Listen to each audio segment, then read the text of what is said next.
Good afternoon. Good afternoon, mayors and guests and friends. Good afternoon, all. Welcome to the 81st winter meeting of the U.S. Conference of Mayors. I'm Michael Nutter, Mayor of the City of Philadelphia and President of the U.S. Conference of Mayors, and let me officially welcome you all to this great winter meeting.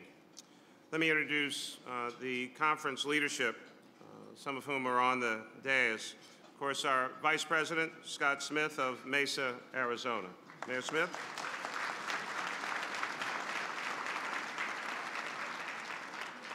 Our second Vice President, Kevin Johnson, asked me to express his deepest regrets at not being able to be here, but Mayor Johnson, as mayors do, he's working on a city matter. He's back home making sure that the Sacramento Kings stay in Sacramento. We acknowledge the fact that the city's business always comes first. He's out doing the job. Let's give a big, big round of applause to our second Vice President, Mayor Kevin Johnson. We have some of our past presidents here on the dais, and of course, Elizabeth Couts of Burnsville. Mayor Couts. Don Pasquale from Akron. Don, he is here. You know he's here. Joe Riley of Charleston. Joe? I know out in the audience, I saw the two of them. When they're around, you know that something's up. Doug Palmer and Manny Diaz, past presidents of the U.S. Conference of Mayors. Give it up for both of them. I want to thank and recognize our host city mayor. I just saw Mayor Vincent Gray, from the great city of Washington, D.C. Mayor, thank you so very much. And of course, we could not do what we do. As wonderful as we may all think we are as mayors, the U.S. Conference of Mayors really comes as the great work of our CEO and Executive Director, Tom Cochran, and the incredible staff here at USCM. Please give it up for Tom and the team. Thank you, Tom. Let us also congratulate and recognize the Mayor of Auburn, Washington. Mayor Peter Lewis and his wife, Kathy, today are celebrating their 43rd wedding anniversary.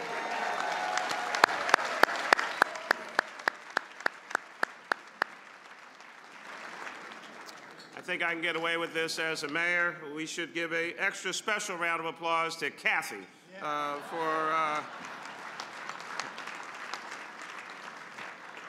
has got to be tough. He's a great guy, but I mean, yeah. I'll introduce a variety of today's speakers as we move through the agenda. Well, we've got a couple special announcements. So first, let me remind everyone that the conversation about the 81st winter meeting does not simply happen in this room. It's also online. You've seen the monitors all over the place. And so I want to invite you, whether you are in this room or watching our live stream, to use the hashtag USCM2013 when you are tweeting. And that's a cue for all of you now to start tweeting. It's a great way to see what others are saying and to take the conversation beyond this room. Ladies and gentlemen, I also have one other very special announcement. We're joined here today by someone who has had a long-lasting impact on the world of entertainment and culture in this country and, as I mentioned, around the world, and continues to have a great impact in the areas of technology and innovation. Ladies and gentlemen, it's hammer time.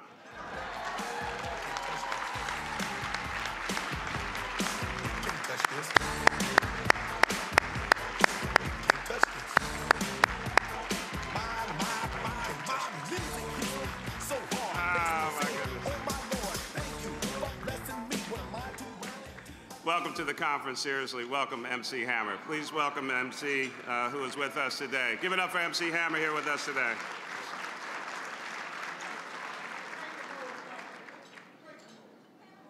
I just thought of it while I was sitting up here. Thanks to the staff. They put up with these kind of insane ideas at the last minute. Ed Summers, thanks a lot.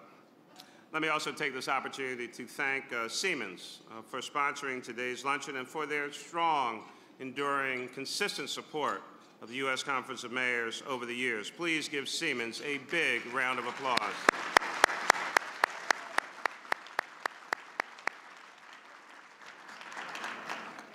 Let me also thank a number of our other sponsors for this year's winter meeting. And let me just say to the mayors and to all of us here, again, the U.S. Conference of Mayors does an incredible amount of things throughout the course of the year and over the years. But it is very, very important to us that we have good corporate partnerships and sponsors, and that our Business Council gets the kind of support that you provide. You are very, very important to our work. And so I have a list of sponsors. I'm going to ask that we try to hold our applause, although some may jump out at you, and I want to make sure that we properly recognize them. And so the Americans for the Arts, HDR, Lineberger, Goggin, Pfizer, Siemens Corporation, Starbucks Coffee Company, Sprint, Visa Incorporated, Veolia Water North America, Walmart, and Weight Watchers International. Can we please give them all a big, big round of applause?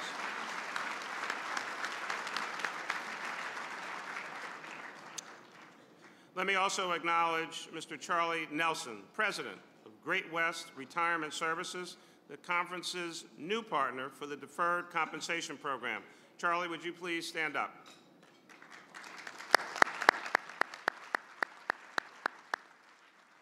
This is a very, very important program, and we look forward to a long relationship with Great West. And I hope all of you have the opportunity to meet Charlie Nelson and thank him directly for Great West's support of the U.S. Conference of Mayors. My great Vice President has helped to once again keep me out of trouble. I did not see Beverly O'Neill is also past president of the U.S. Conference of Mayors, and she is here. Beverly, where are you? Good seeing you. Thank you. Thank you. Thank you. And I apologize for that. Let me provide an overview of where our organization has been the last 6 months and where we are going.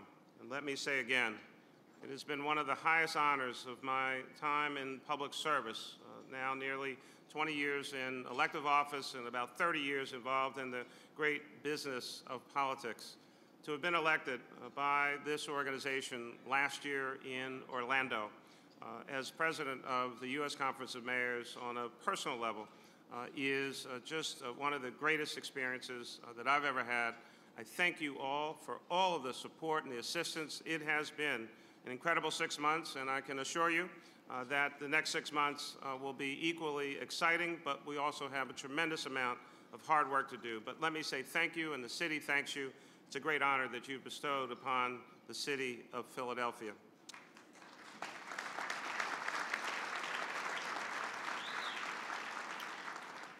Now, as is always the case with the U.S. Conference of Mayors, there are certain events, of course, that we can plan for, and there are moments in history that were not expected and will never be forgotten. As we left our annual meeting in Orlando last year, we knew that Washington was facing a crisis on the fiscal cliff. We spoke with a united, bipartisan voice, calling on leaders in Washington to reach a fair and even-handed budget deal to avoid the devastating sequestration and middle-class tax cuts that would have crippled our economy. We also called on Washington not to lose sight of what must remain our top priority, job growth. We called for smarter, locally targeted investments in infrastructure. We say that training and education must be expanded to build the workforce we need for a 21st century global economy. And we called for an expanded focus on ports and exports and advanced manufacturing to create more jobs in America and reduce our trade imbalance. On all of these issues, we took aggressive action. Our Conference of Mayors engaged directly with the Obama administration and Congress through every step of the fiscal cliff negotiations. At the National Press Club on September 15th, we released a letter which our Vice President Scott Smith, our second Vice President Kevin Johnson, and I drafted, and 131 of our mayors signed, calling on Congress to adopt a bipartisan and balanced approach to deficit reduction by incorporating spending cuts with additional revenue. We took the same message to both political conventions and to the presidential debates, where mayors of both parties were active and visible participants speaking for common sense solutions to the pending fiscal crisis. And just 1 week after the election, our leadership came to Washington. We met with Vice President Biden in the White House, the entire House Democratic leadership, the Senate Majority Caucus, and rising leaders such as Senator Marco Rubio and other key decision makers pushing for action on the fiscal cliff. During those meetings, we made it known that cities have already led on deficit reduction. Mayors know how to balance budgets.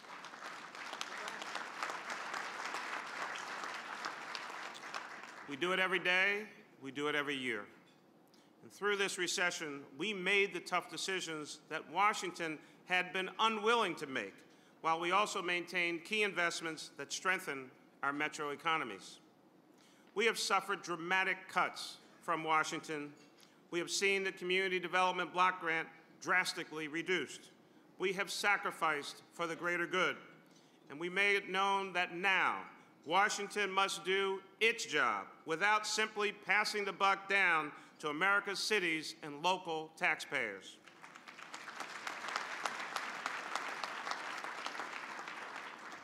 We faced a very serious threat to one of our historic tools that we have used for investing in infrastructure, tax-exempt financing. If we had not acted, we would have seen the erosion of this most basic federal-local partnership. Up to New Year's Day, mayors were actively fighting for a budget deal that would move America forward, not backward. In the end, we were successful on many of our priorities. The budget agreement did not include any limitations on tax-exempt financing. Sequestration has been delayed for 2 months. Middle-class tax cuts and tax investments for working families were maintained. But clearly, this fight is far from over. I'll take that. I'll give you another one soon. The budget deal did not include the new infrastructure agenda that the Obama administration and our organization has long been calling for. We all know that investments made in roads and transit and airports and ports and water systems create jobs. Most of these jobs are in the private sector, which gets contracts then to do the majority of this work. It puts our people to work. We also know that the private sector needs infrastructure to move goods and workers around our nation and within our metro and local areas. That is why this issue has had strong bipartisan support from groups such as the U.S. Chamber of Commerce and, in the past, from Congress. It was a missed opportunity when Congress rejected the infrastructure package as a part of the fiscal cliff negotiations. But the need remains, and our call for action on infrastructure remains united and strong. We will not stop pressing for infrastructure improvements in our cities and metro areas.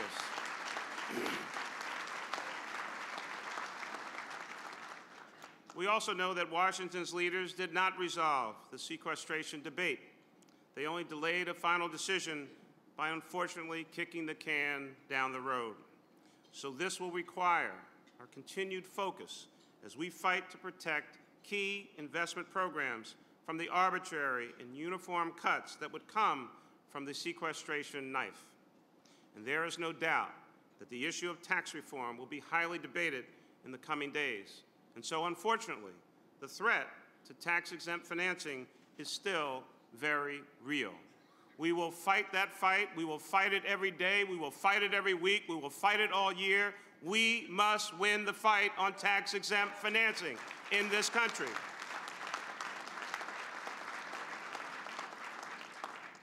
We must continue to educate both the administration and the Congress on the negative impact that limitations to tax-exempt financing would have on the private sector and the job creation that comes through financed infrastructure investments. And Washington is well overdue to act on comprehensive immigration reform.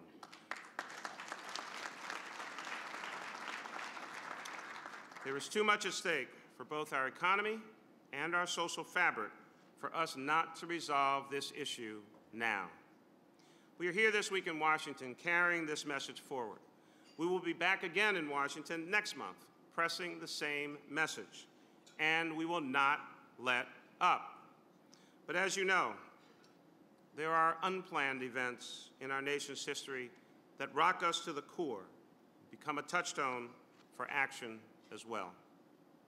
In late October, the nation held its collective breath as Superstorm Sandy headed toward our East Coast. We all lived through Katrina, and so we knew the devastation to lives and communities that nature can cause. This organization rallied to help prepare for the storm, and in the days following the storm, we united in response. I want to assure our mayors from New York and New Jersey and Connecticut and all the other impacted regions that we stood with you then, we stand with you now, and we will stand with you in the days ahead until you receive the resources you need to rebuild your communities and help your constituents. We are with you.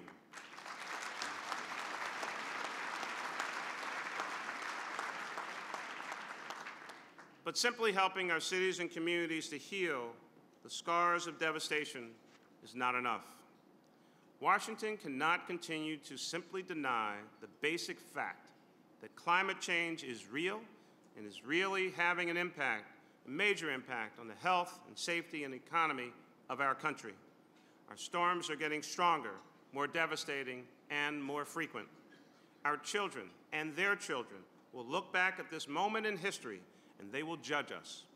They will ask the question, when there was still time to act in a logical, measured, and balanced way to protect our environment and develop sustainable energy sources, what did you do?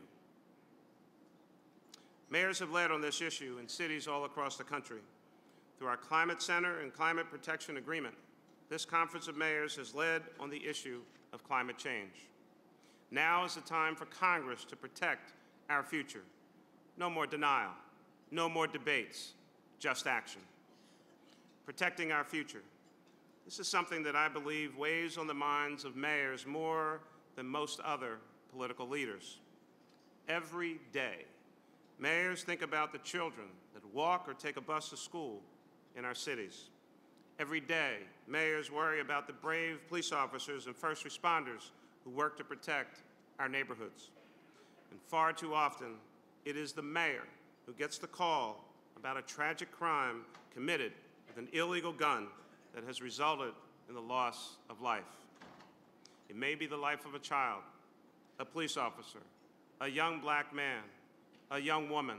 It could be anyone in our cities. But it's the mayor who visits the family members who have had their hearts torn out, and the mayor who attends funeral after funeral after funeral. And that is why this Conference of Mayors has long championed the issues of public safety and crime reduction. Since the assassinations of Dr. Martin Luther King and Robert Kennedy, we have pushed as an organization for common sense solutions to reduce the access to guns by those who simply should not have them. We have called for background checks for everyone who purchases a weapon, whether in a store or at a gun show. We have demanded that assault weapons and large capacity magazines designed to serve our military needs but with no practical use on America's streets or in our neighborhoods be banned. But for far, far too long, our federal government has been unwilling to act. We thought Columbine would move Washington to action. We were wrong. We thought Virginia Tech would move Washington to action. We were wrong. We thought Tucson, where a member of the United States Congress was shot in the head, would move Washington to action. But sadly, again, we were wrong. We thought Aurora would move Washington to action. Once again, we were wrong. But then, December 14th, 2012, we all witnessed a tragedy in Newtown, Connecticut that, even after all of the others, we still cannot imagine. 26 lives taken away from us at an elementary school. 20 children, ages 6 or 7, shot dead at the Sandy Hook Elementary School, and 6 of their great teachers and administrators. A terrible, unforgivable moment in American history. We cannot get those lives back. We cannot get back the more than 30,000 lives lost each year to gun violence. But we can and we must act to help protect the lives of those in the future. This has nothing to do with taking guns away from those who lawfully own them. Mayors respect the Second Amendment rights and the legitimate use of firearms. But your right to own a firearm should not interfere with my right to live.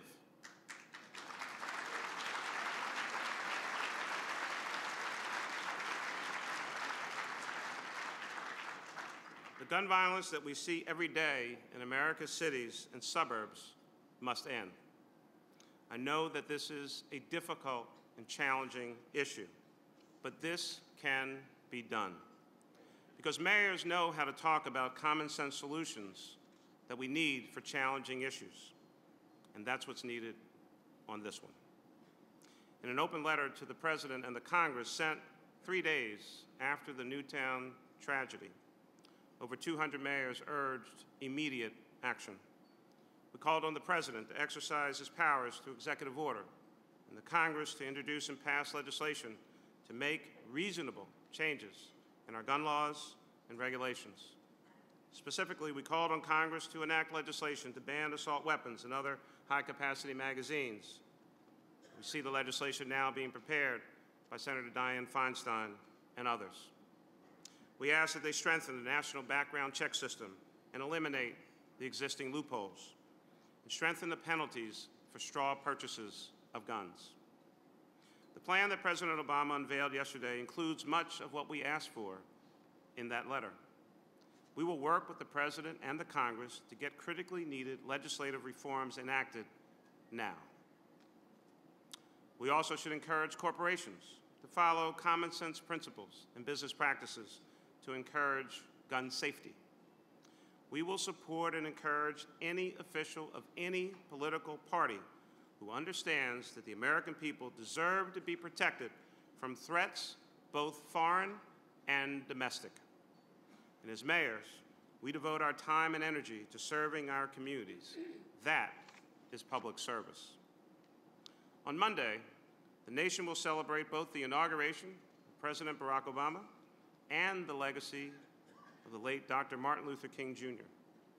As mayors, at this moment in our history, it is good to be reminded of Dr. King's words. Dr. King has said many, many times, the ultimate measure of a man is not where he stands in moments of comfort and convenience, but where he stands at times of challenge and controversy. These are certainly those times. History will measure us on where we stood on fiscal issues, on the environment, and most importantly, on the education and safety of our children. Dr. King also reminded us that everyone can be great because everyone can serve. Today, I want to call special attention to the role that national service members play in helping to make us all stand tall on the challenging issues that we face every day in our cities. Across our country, national service programs provide a cost-effective strategy for managing disaster relief, stemming the dropout crisis, engaging at-risk youth, enhancing environmental sustainability, catalyzing community revitalization, and so much more. And that's why I'm so happy that Wendy Spencer, CEO of the Corporation for National and Community Service, the federal agency that runs AmeriCorps, Senior Corps, and the Social Innovation Fund, could be here with us today as I announce the first annual Mayor's Day of Recognition for National Service. I'm pleased to share that, as she mentioned to me earlier, that more than 90 mayors have now signed up across the country, and they've agreed to join us on April 9th on April 9th to recognize the passion, the impact, and the cost-effective problem solving that comes from national programs in cities all across our country. Let me conclude by saying this. The strength of this organization should never, ever be doubted. With great leaders like our Vice President, Scott Smith, and Second Vice President, Kevin Johnson, and all of you, and our great leader, Tom Cochran, and our staff, each and every one of you, working together, we can, and more importantly, we will make a difference in the lives of millions of Americans across this country. We represent central cities and suburbs and rural areas of all shapes and sizes in all parts of the country. Some of us are Democrats, some are Republicans, some are independents, but most importantly, we're all mayors. We're on the front lines for the American people, the residents of our cities and metropolitan areas. They hear us and they listen to us. Our power is our collective voice, and if we use it, we can bring about great and needed change. Now is the time to do just that. Not tomorrow, not next week, not next month, not next year. Now. Thank you.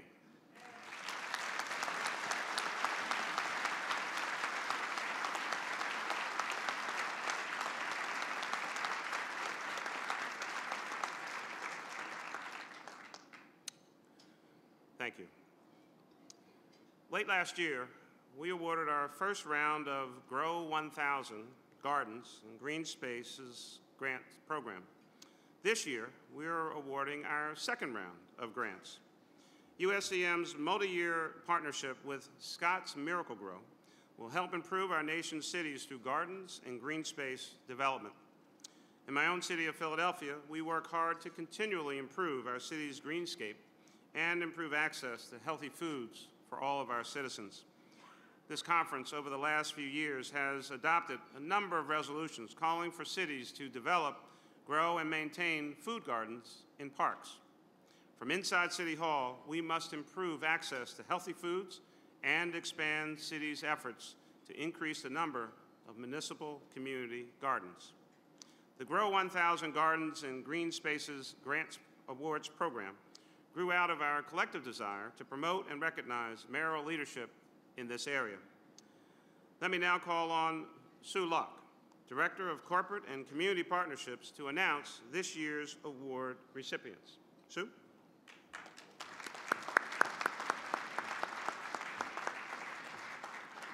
Thank you, Mayor Nutter. It's really an honor to be a part of this year's winter meeting, and it's not every day that you get to be the opening act for the Vice President of the United States, so it's really good to be here. The U.S. Conference of Mayors and Scott's Miracle-Gro last year came together with a single goal in mind: to bring more greenscapes to cities across the U.S. As mayors of our nation's cities, you know what green spaces can do, whether it's a community garden or a pocket park. Gardens and green spaces have the ability to bring about urban revitalization, economic development, and also provide safe places for our children to play and grow. So through this public partnership of Grow 1,000, this year, the conference and Scott's Miracle-Gro traveled the country, putting in gardens and green spaces in Corpus Christi, Texas. We were in Cleveland. We were also in Columbia, South Carolina, Baltimore, Maryland, and San Francisco. And through this, we were able to see a lot of change taking place across the country. I'd like to take a moment to thank Tom Cochran and the leadership of the Conference of Mayors. It has been we've received such wonderful support from the organization. And in addition to the work of Mayor Villaraigosa and the Food Policy Task Force, your focus on nutrition and also creating local, healthy food economies has really helped pave the way for this relationship. And also Vice President Biden and the White House administration, all the work around getting active, getting kids outdoors, healthy nutrition. It really is, again, in perfect alignment with our program, and we couldn't be happier about this. For us at Scott's, we really believe it's important to help nurture and grow the communities where we live and work. And for myself, I've been with the organization for about 8 years, and every spring I have the privilege of traveling the country and visiting different communities, helping them be a little bit greener. And it really is just truly humbling, and I've never ceases to amaze me when you have a group of dedicated people who want to better their community, whether it's through a food garden, a learning garden, a green space. And we're just really excited about where this dynamic partnership with the Conference of Mayors is going to go over the next couple of years. So now on to our grants. We had an incredible response from the mayoral membership this year, and it was a very competitive process, and we want to thank all the mayors that applied. The projects really demonstrate just how gardens and green spaces can impact the future of our cities. And so now we're going to announce the winners for this year. The winning cities are Bridgeport, Connecticut, the Little Asia Athletic Field and Community Garden, Cincinnati, Ohio, the Mill Creek Edible Forest, Fort Worth, Texas, Children's Vegetable Garden at the Fort Worth Botanic Garden, Sacramento, California, the Edible Schoolyard Project, and Tuscaloosa, Alabama, the Alberta Parkways Garden. So if we can have the mayors and their representatives, we're going to take a group photo over here if they can come to the stage. But again, congratulations to all of our winners this year.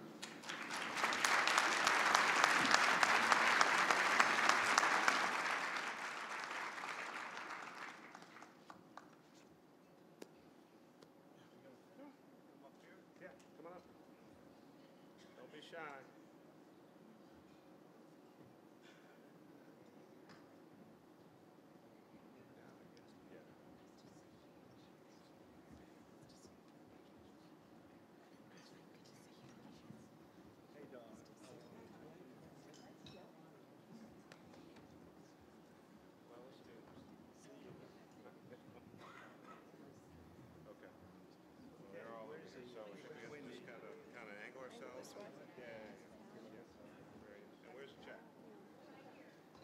Where are you? Okay, good.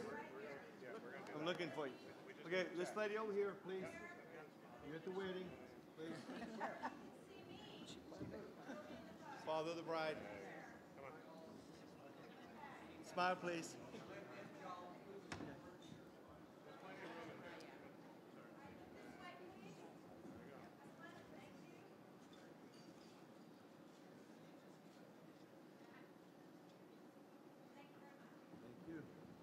Congratulations, everybody.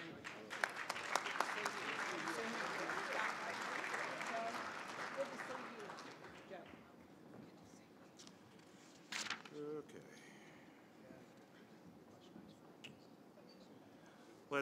Let's give all of our award winners one more big round of applause.